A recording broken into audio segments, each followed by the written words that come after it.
कहानी की शुरुआत में हम पीयूष नाम के लड़के को देखते हैं जिसका आज जेल में पहला दिन है। पीयूष का पूरा बचपन अपराधियों और ड्रग्स माफिया के बीच बीता था। उसकी मां घर चलाने के लिए ड्रग्स बेचा करती थी, जिसकी वजह से स्कूल में टीचर उसे सभी बच्चों के सामने शर्मिंदा किया करते थे। जल्द ही पुलिस ने उसकी मां को रंगे हाथों पकड़ लिया, जिसके बाद उन्हें 24 साल की सजा सुना दी गई और तब से ही पीयूष एक अनाथ की जिंदगी जी रहा है। एक दिन जब वो पास की राशन की दुकान पर कुछ लेने गया तो वहाँ खड़ा एक आदमी उसकी माँ के बारे में गंदी गंदी बातें करने लगा। उसने यहाँ तक कह दिया कि उसकी माँ वेश्या थी, जिसके बाद पीयूष का गुस्सा फूट पड़ा। पीयूष की गर्लफ्रेंड पर ने उसे वहाँ से जाने के लिए कहा, लेकिन जब उस आदमी ने पर को भी अपनी रखेल बनाने को कहा तो पीयूष से यह बर्दाश्त नहीं हुआ और बिना कुछ सोचे समझे उसने वहीं पर उसे गोली मार दी। इसके बाद हम पीयूष को एक इंटेरोगेशन रूम में देखते हैं, जहाँ एक पुलिस वाला उसे बुरी तरह पीट रहा होता है। अब क्योंकि पीयूष की उम्र 18 साल से कम थी, इसलिए उसे कड़ी सजा के लिए जेल नहीं भेजा गया, बल्कि सुधार के लिए यूथ डिटेंशन सेंटर में डाल दिया गया। आपको लग रहा होगा कि शायद यहाँ जिंदगी आसान होगी, पर अफसोस ऐसा नहीं था। ये जगह उतनी ही बुरी थी जितनी की एक असली जेल। बस फर्क इतना था कि यहाँ कैदियों की जगह कम उम्र के लड़के थे। यहाँ भी ताकतवर लोग कमजोरों को दबाते थे और इंसानियत नाम की चीज कहीं नजर नहीं आती थी। पीयूष के साथ एक और लड़की को यहाँ लाया गया था, जिसका नाम फ्लूक है। उसका गुनाह यह है कि वो ड्रग्स बेचते हुए पकड़ा गया था। अंदर आते ही वार्डन ने दोनों से कुछ सवाल किए, लेकिन जब उसने पीयूष की आंखों में डर नहीं देखा तो उसने उसे सजा देने का मन बना लिया। वार्डन ने कड़क आवाज में कहा, मुझे फर्क नहीं पड़ता तू कहाँ से आया है, लेकिन अगर तूने मुझे आंख दिखाई तो मैं तेरा यहाँ जीना मुश्किल कर दूंगा। वो उन्हें एक चेंजिंग रूम में ले गया और बियर नाम के एक और कैदी से कहा कि आज इनका पहला दिन है, इन्हें सीधा कर दो। बियर ने गर्व से जवाब दिया कि सर आप चिंता मत कीजिए, जब तक हम इस रूम से बाहर निकलेंगे ये दोनों आपके पैरों में गिरकर रहम की भीख मांग रहे होंगे। वार्डन के जाने के बाद बियर ने पीयूष से उसकी पैंट उतारने को कहा और फिर उसे नंगा करके उसका मजाक उड़ाया। इसके बाद उनके बाल काटे गए और ये तो बस शुरुआत थी। आगे जो उनके साथ होने वाला था वो उनके लिए किसी डरावने सपने से कम नहीं था और ये सपना उन्हें अब हर दिन जीना होगा। इस जेल में कैदियों के रहने के लिए जगह बहुत कम थी, इसलिए सभी को एक ही सेल में भेड़ बकरियों की तरह रखा गया था। रात होते ही बियर ने अपने आदमी को इशारा किया और अचानक सभी कैदी उठ खड़े हुए। उनमें से एक फ्लूक के पास आया और कहा, चल उठ, बॉस को तुझसे कुछ काम है। उन्होंने पीयूष को भी साथ चलने को कहा, लेकिन पीयूष ने जाने से मना कर दिया।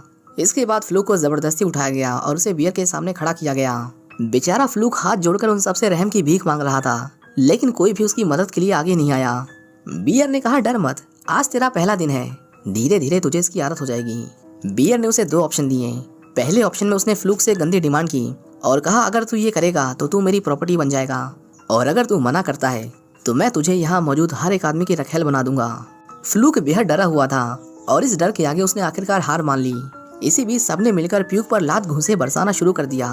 उन्होंने उस बेचारे को इतना पीटा कि अगली सुबह उसे उठने में परेशानी हो रही थी। वो किसी तरह उठकर कैफेटेरिया में आया। हर एक आदमी की नजरें बस उसी पर टिकी हुई थी। ये जेल कुछ ब्लॉक्स में बटी हुई है और हर ब्लॉक का अपना एक लीडर है। गस के ब्लॉक में एक आदमी ने कहा, बॉस यही वो लड़का है जिसके बारे में मैंने आपको बताया था, ये आपके शहर से ही है, हम इसे अपनी गैंग में शामिल कर सकते हैं।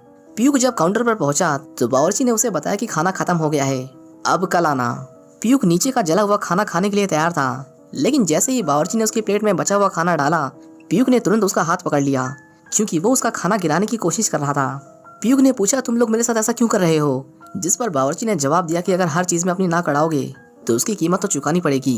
तभी बियर उठकर पीयूष के पास आया और उसका खाना जमीन पर गिरा दिया।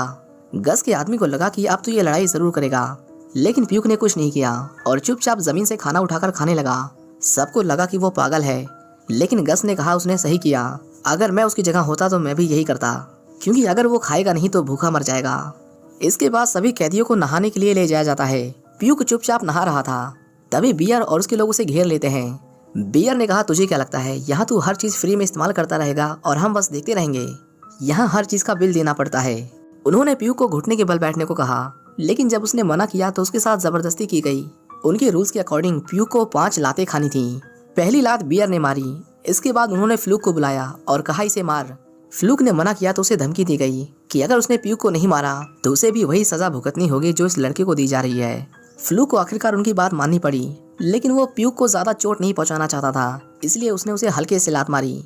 अब सिर्फ 2 लातें बची थीं और बियर नहीं चाहता था कि पीयूष बच जाए, इसलिए उसने अपने आदमी को उसे मारने को कहा। पीयूष समझ गया था कि इस बार उसे बहुत जोर की चोट लगेगी, इसलिए उसने खुद को बचाने की कोशिश की। उसकी हिम्मत देखकर बियर का गुस्सा भड़क उठा और उसने अपने लोगों के साथ मिलकर उसे फिर से बेरहमी से पीटा। पीयूष कुछ देर के लिए बेहोश हो गया और सब उसे उसी हालत में छोड़कर चले गए। इसके बाद हमें एक फ्लैशबैक दिखाया जाता है जिसमें हम छोटे प्यूक को देखते हैं जो पैसे कमाने के लिए बॉक्सिंग कर रहा था। जब वो मार खाकर घर वापस लौटा तो उसकी माँ ने उससे पूछा तुम्हें ये सब करने की क्या जरूरत थी। प्यूक ने कहा आप ड्रग्स बेचती हैं इसलिए लोग मेरा मजाक उड़ाते हैं। मैं नहीं चाहता कि मैं भी ड्रग्स के पैसों पर पलकर बड़ा हूँ। इसके बाद कहानी प्रेजेंट में लौट आती है। वार्डन ने प्यूक को उठाया और कहा मुझे तो 5 मिनट में बाहर चाहिए, नहीं तो अगर मुझे फिर से आना पड़ा तो तेरी हालत इससे भी बदतर कर दूंगा। फ्लूक वहीं खड़ा उसका इंतजार कर रहा था। वो प्यूक के पास आया और उससे माफी मांगी। पहली बार दोनों को एक दूसरे के नाम पता चले और फ्लूक ने उसे खाने के लिए एक ऑरेंज भी दिया। वहीं दूसरी ओर वार्डन बियर से कहता है कि तुम मेरी परेशानी बढ़ा रहे हो। बियर को जब पता चला कि फ्लूक अंदर उसे ऑरेंज देने गया था तो उसे उस पर बहुत गुस्सा आया। वार्डन ने कहा मेरी सिगरेट खत्म होने से पहले तुम्हें इसके साथ जो करना है कर लो, उसके बाद मैं अलार्म बजा दूंगा। वार्डन के जाते ही बियर ने फ्लूक को पीटना शुरू कर दिया। बाकी सारे लोग पीछे खड़े होकर चुपचाप उसे मार खाते हुए देख रहे थे, लेकिन कोई भी उसे बचाने नहीं आया। जब प्यूक ने देखा कि फ्लूक को पीटा जा रहा है तो वो बीच में कूद पड़ा और कहा अगर मर्द का बच्चा है तो मुझसे लड़। प्यूक ने एक आदमी को इतनी जोर से लात मारी कि वो बेहोश हो गया। इससे पहले की बात और बिगड़ती गोल्फ बीच में आ गया और कहा बस ये सब यहीं रोक दो। वो दोनों को अपने ब्लॉक में शामिल करना चाहता था, लेकिन बियर ने कहा ये इतना आसान नहीं है, ये दोनों मेरे शिकार हैं। कुछ देर बाद गस वहां आया और बियर के सामने खड़ा हो गया। काफी गर्मा गर्मी के बाद आखिरकार बियर उन दोनों में से किसी एक को देने को राजी हो गया, जिसके बाद गोल्फ ने प्यूक को चुना। अब प्यूक उनकी गैंग का हिस्सा बन चुका था और उसे हाथ लगाने का मतलब था पूरी गैंग से टकराना। उस रात जब सभी सो रहे थे, गस ने देखा कि प्यूक सो नहीं रहा है। प्यूक ने पूछा तुमने मुझे ही क्यों बचाया और मेरे दोस्त को उन हैवानों के बीच क्यों छोड़ दिया। इस पर गस ने जवाब दिया कि तुम उसकी तरह नहीं हो, वो लड़का जिद्दी नहीं है, वो लोग जो उसे कहेंगे वो वही करेगा और किसी तरह जिंदा रह जाएगा, लेकिन तुम उन लोगों के बीच एक हफ्ता भी नहीं टिक पाते। प्यूक ने उन्हें उसकी जान बचाने के लिए शुक्रिया कहा। गोल्फ उसे एक लकड़ी का चाकू देता है और कहता है कि मैंने इसे अपने हाथों से बनाया है, अगर कभी जरूरत पड़े तो इसका इस्तेमाल करना। उस रात प्यूक आराम से सो गया, लेकिन फ्लूक के लिए ये रात बहुत मुश्किल रही। प्यूक की मदद करने के लिए बियर और उसके दोस्त ने उसे पूरी रात पीटा, जिसकी वजह से उसकी तबीयत बहुत खराब हो गई। अगली सुबह जब सभी कैदियों को बाहर लाया जा रहा था तो गोल्फ ने देखा कि प्यूक अभी तक सो रहा है। उन्होंने उसे उठाने की कोशिश की पर वो नहीं उठा। कुछ पल के लिए उन्हें लगा कि कहीं प्यूक मर तो नहीं गया, लेकिन तभी अचानक प्यूक उठ गया और उसने गोल्फ की गर्दन पर चाकू रख दिया। जब प्यूक को होश आया तो उसे याद आया कि अब वो उन हैवानों के बीच नहीं है। इसके बाद हम देखते हैं कि प्यूक की जिंदगी धीरे धीरे पहले से बेहतर होने लगती है। वो उन लोगों के बीच खुश रहने लगा था। कभी कभी गस अपने हिस्से का खाना उसे दे दिया करता था और पेट भर खाना मिलने की वजह से उसकी तबीयत भी जल्दी ठीक हो गई। वहीं दूसरी तरफ हम फ्लूक को देखते हैं, जिसकी किस्मत प्यूक जितनी अच्छी नहीं थी। बियर और उसके दोस्त उसे हर दिन मेंटली टॉर्चर करते थे। ऐसा लग रहा था कि फ्लूक किसी भी पल हार मान लेगा। कुछ दिनों बाद पर प्यूक से मिलने आती है। उसे देखकर प्यूक के चेहरे पर एक हल्की सी मुस्कान लौट आई, लेकिन उसे इस बात का अंदाजा नहीं था कि उसकी ये खुशी ज्यादा देर तक टिकने वाली नहीं थी। पर उसे बताती है कि उसकी माँ अब इस दुनिया में नहीं रही, उन्होंने जेल में ही अपनी आखिरी सांस ली। ये सुनते ही प्यूक की आंखें भर आती हैं। वो खुद को रोक नहीं पाता और फूट फूट कर रोने लगता है। पर कहती है कि मैं सिर्फ तुम्हें ये बताने आई थी कि उनका अंतिम संस्कार हो चुका है और अब से मैं तुमसे मिलने नहीं आऊंगी। प्यूक ने कहा मेरा तुम्हारे अलावा इस दुनिया में कोई नहीं है, मुझे छोड़कर मत जाओ। उसकी आंखों में आंसू थे, फिर भी उसने पीछे मुड़कर नहीं देखा और चुपचाप वहां से चली गई। इसी बीच हम गस को देखते हैं जो अपने पिता से बात कर रहा था। उन्होंने कहा मैंने तुम्हारे लिए स्कूल और नौकरी का इंतजाम कर लिया है, यहाँ से बाहर निकलकर तुम फिर से एक आम जिंदगी जी पाओगे। गस को यहाँ सजा काटते हुए 10 साल से भी ज्यादा हो गया था और वो अपने पिता के साथ एक नई शुरुआत करना चाहता था। लेकिन जैसे ही उसे पता चला कि उसके पिता अभी भी उसकी सौतेली माँ के साथ रह रहे हैं, उसका गुस्सा फूट पड़ा। वो कुछ नहीं बोला और बस चुपचाप उठकर वहाँ से चला गया। प्यूक अपने दुखों से उभरने की कोशिश कर ही रहा था कि तभी उसने देखा कि बियर गोल्फ को मारने की कोशिश कर रहा है। उसे बचाने के लिए वो बीच में कूद पड़ा, पर तभी वार्डन वहाँ आ गया और उसने सभी को जमीन पर लेटने को कहा। बियर की हरकतें अब हद पार कर रही थीं, जिसकी वजह से दोनों ब्लॉक्स के बीच टेंशन बढ़ती ही जा रही थी। गस ने कहा अगर तुम ऐसे ही रहे तो मुझे तुम्हारा कुछ करना पड़ेगा। पर बियर यही तो चाहता था। वो चाहता था कि वो दोनों लड़ें और फैसला हो ही जाए कि कौन ज्यादा ताकतवर है। उसी रात जब सब सो रहे थे तो बियर अपने दोस्तों के साथ फ्लूक के पास गया। उसने उसे घूरते हुए कहा अब मुझे इसकी कोई जरूरत नहीं, इसके साथ जो करना चाहते हो कर लो। फ्लूक के लिए अब पानी सर के ऊपर जा चुका था। उसने लड़ने की कोशिश की, लेकिन इससे सामने वालों का गुस्सा और भड़क गया और उसके बाद उन सभी ने बारी बारी से उसका रेप किया। जेल की उन 4 दीवारों में इंसानियत ने अपना दम तोड़ दिया था। फ्लूक मदद के लिए चीखता रहा, बार बार वार्डन को पुकारता रहा, लेकिन कोई उसकी मदद के लिए आगे नहीं आया। वो सीढ़ियों पर अधमरी हालत में किसी ठंडी लाश की तरह पड़ा हुआ था। पर तभी उसने बियर और उसके दोस्तों को बात करते हुए सुना। वो ब्लेड को पीसकर उसका चूरा बनाते हैं, जिसे वो कल प्यूक के खाने में मिलाने वाले थे। अगले दिन उन्होंने बावर्ची के साथ मिलकर अपनी चाल चल दी और अब बस उन्हें इंतजार करना था। गस के ग्रुप में सब मिल बांटकर खाना खाते थे, इसीलिए ये पक्का नहीं था कि ब्लेड वाला खाना पीयूक ही खाएगा।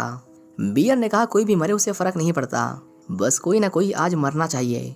आखिर में जब वो प्लेट पीयूक के हिस्से में आई तो उसके खाने से पहले ही फ्लूक ने उसे वो प्लेट छीन ली और उसका सारा खाना खा गया। ब्लेड उसके गले को चीरते हुए उसके पेट तक पहुंच गया, जिसकी वजह से वो तड़पने लगा। पीयूक ने उसे बचाने की कोशिश की, लेकिन गस ने उसे समझाया कि इससे उसे और तकलीफ होगी, हम उसे नहीं बचा सकते। उसकी मौत ने दोनों गुटों के बीच टेंशन बढ़ा दी, जिसके बाद गस आखिरकार गैंग वॉर के लिए तैयार हो गया। उन्होंने लड़ने के लिए कल का टाइम चुना, जब वार्डन और बाकी के गार्ड्स दूसरे कामों में बिजी होंगे। पीयूक अपने दोस्त की मौत से गहरे पछतावे में था, वो किसी से बात नहीं करता, पर गस उसे समझाता है कि जो होना था वो हो चुका है, तुम उसे नहीं बदल सकते। कल उसकी जगह मैं हो सकता हूँ या यहाँ खड़ा कोई भी आदमी, तुम किस किस की मौत का पछतावा करोगे। इसके बाद सभी ग्राउंड में इकट्ठा हुए। गस ने काफी देर तक बियर का इंतजार किया, लेकिन जब वो नहीं आए तो उन्हें लगा कि शायद वो डर गए होंगे, पर ऐसा नहीं था। गोल्फ ने देखा कि वो इसी ओर आ रहा है। सभी ने अपने अपने हथियार निकाले और एक दूसरे के ऊपर टूट पड़े। गस ने बियर पर हमला किया, लेकिन उसे कुछ नहीं हुआ क्योंकि उसने अंदर कुछ पहन रखा था।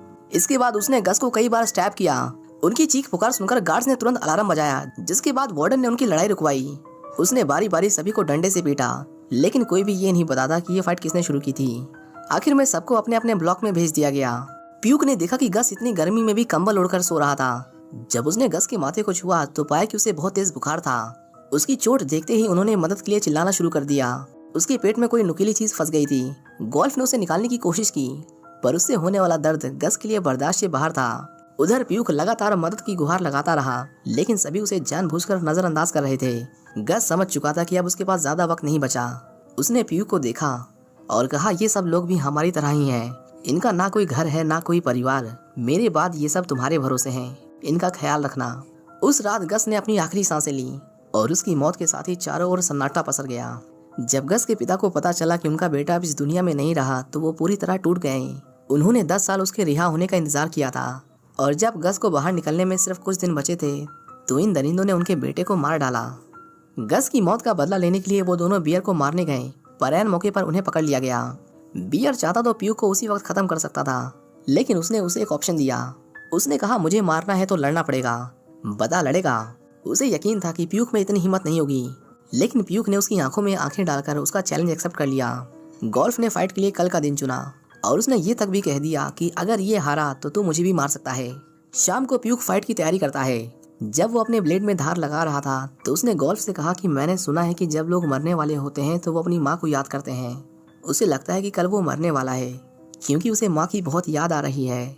गोल्फ ने उसे समझाया कि ज्यादा मत सोचो, कल जो होगा कल देख लेंगे, वैसे भी एक ना एक दिन तो मरना ही है। अगले दिन सभी उन दोनों की फाइट देखने के लिए बाथरूम में इकट्ठा हुए। गोल्फ ने बियर को उसके कपड़े उतारने को कहा क्योंकि वो समझ गया था कि वो चीटिंग कर रहा है। बियर ने पूछा, इसके बारे में तुझे किसने बताया?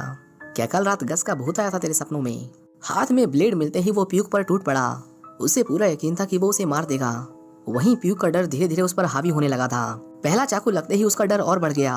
उसने कई बार पलटवार करने की कोशिश की, लेकिन वो इस खूनी खेल में बियर जितना माहिर नहीं था। उसकी हर चाल के पीछे घबराहट साफ झलक रही थी।